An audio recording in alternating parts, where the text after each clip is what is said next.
И здравейте всички!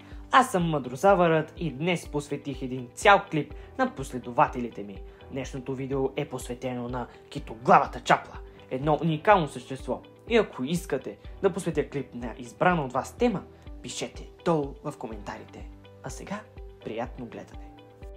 История на класифицирането. Китоглавата чапла е същество, което няма да забравите. Тя е страховито създание, което няма нищо общо с останалите чапли. Нито анатомично, нито класифицирано научно.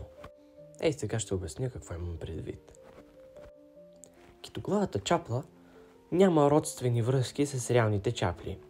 Или преди много години те сигурно са имали общ прародител, но не са толкова различни, че сходствията им са малко и генетично реално те нямат такива. Обикновените чапли... Чакайте малко. Абонирахте ли сте? Давам ви 5 секунди да се абонирате. 5, 4, 3, 2, 1. Добре, да продължаваме. Какво казвахме? Да. Обикновените чапли са по-близки с щъркелите, докато китоглавата чапла е по-близка с пеликаните заради клюна и начина на ловуване. И след като уточнихме какви са сходствията на чаплата и китоглавата чапла, е време да се фокусираме в рода на китоглавата чапла. За разлика от почти всички птици, китоглавата чапла е единственият представител в рода си, класифициран през 1758 година от Карл Линей. Добре, споменах, мисля, че всичко, което ни е необходимо. А сега да започваме с най-интересната част. Анатомия на китоглавата чапла. Дължината на тялото на китоглавата чапла е около 68 до 70 см, а височината е 1 – 1,20 см, а размаха на крилете достига до 96 см. Теглото на тази птица е до 6,5, че дори до 7 кг. Главата на тази птица е китоглава, т.е. по-обрана с по-плосък връх и не е толкова издължена, както при останалите чапли. Клюнът е остър, жълто-оранжев и средно дълъг и прав. Опашката е къса и заоблена, а не е дълга и заострена, като при големите чапли. Крилете са широки и силни, с заоблени върхове, което позволява по-маневрено летене. В периода на размножаване, мъжките имат оранжево-жълти пера на главата, гърдите и гърба, а извън размножителния сезон са предимно бели с жълтеникав оттенък. Краката са къси и жълтеникави, което също ги отличава от по-дългокраките си други чапли. Китоглавата чапла е с дълъг и гъвкав врат, който позволява бързи движения при лов.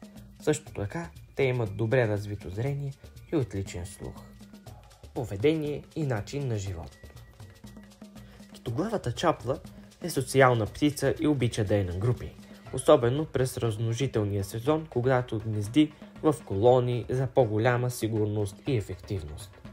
Тази птица предпочита да яде насекоми, земноводни, риби, че дори и крокодили влизат в менюто й, тъй като живее около реки в източната и централната част на Африка. Не е агресивен ловец. Върви бавно и наблюдателно, чакайки момента, за да сграбчи плячката си с клюна. Също така, използва умно съжителство с други животни, за да увеличи шансовете си.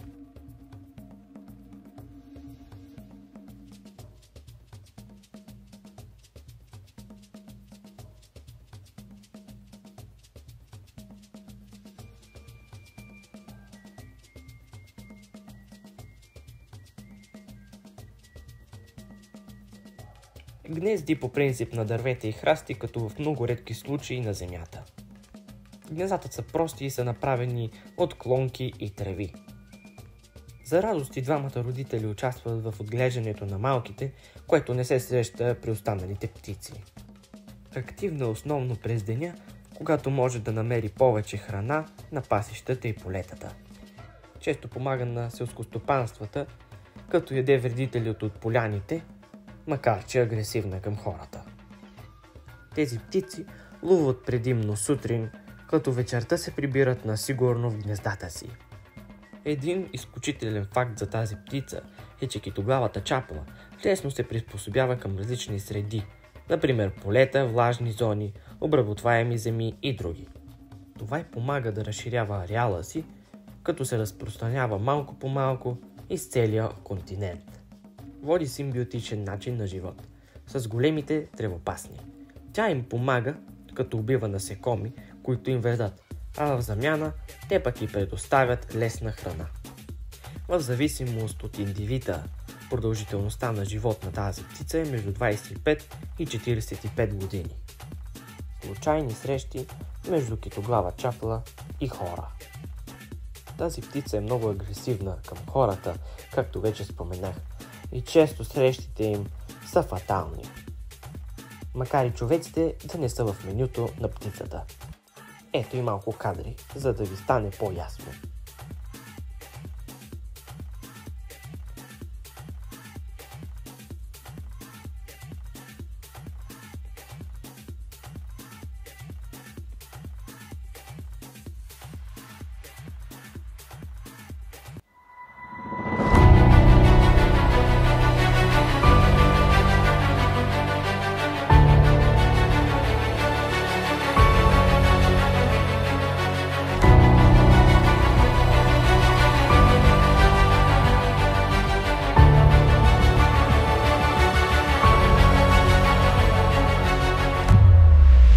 Както забелязахте във видеята, страшният клюн на тази птица и помага да се защитава от хищници и нападатели. Разпространение в зоопарковете. За радост тази птица не е измъчвана в зоопарковете, тъй като тя често умира в плен. За щастие, в световен мащаб има само 5 зоопарка, които имат китоглави чапли. В някои от тези зоопаркове правят големи атракции с тези животни. Птицата успява да изпълни някоя команда, да яде риба от ръката на човек и много други неща, които може да видите долу в описанието. Макар и това за повечето хора да е забавно, за повечето от китоглавите чапли в плен в зоопарковете е по-добре да се върнат там, откъдето са взети. Истината е, че тези птици оцеляват наистина много трудно в плен. И повечето доживяват до 20 години, макар и капацитетът на живота им да е над 25 годишна възраст. За накрая искам да споделя, че тези настоящи динозаври за 21 век са често трофеи в някоя къща или интересен експонат за повечето от зрителите в природонаучни музеи. Това застрашава популацията им и те вече са застрашен вид в световен мащаб. Наистина се надявам видеото да ви е харесало. Ако е така, абонирайте се за моя канал и харесайте видеото. Също така, ако искате да направя видео по избрана от вас тема, пишете долу в коментарите. Може да посетите и страницата във Facebook на Филосорапторът, където също има информация относно китоглавата чапла. Днес официално обявявам, че ще има поредица от видеа за чаплите, както и за пеликаните. Аз бях Мъдрозавърът и до следващия път. Чао!